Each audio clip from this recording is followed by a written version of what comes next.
Hello friends, welcome back to our channel. कैसे हैं आप सब? My simple parlour blog channel में आप सबका बहुत बहुत स्वागत करती हूँ।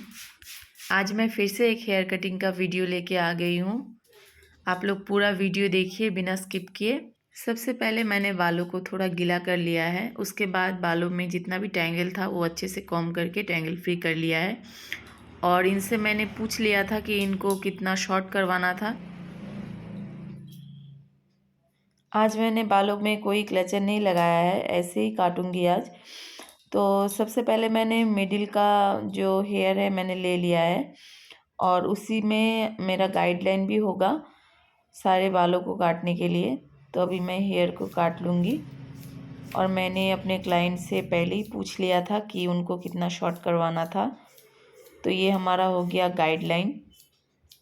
अभी मैं थोड़ा थोड़ा हेयर लेके अपने गाइडलाइन से दोनों साइड का भी बाल काट लूँगी। और फ्रेंड्स, वीडियो अगर अच्छा लगे तो प्लीज़ एक लाइक करके चैनल को सब्सक्राइब भी कर दीजिए। एकदम फ्री होता है, इसका कोई पैसा नहीं लगता है। तो प्लीज़ आप लोग लाइक करिए, शेयर करिए, सब्सक्राइब करिए। और आज मैंने वीडियो में ओरिजिनल साउंड रखी हूँ। आई होप आप सबको अच्छा लगेगा।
ज़्यादा शॉर्ट नहीं करूँगी।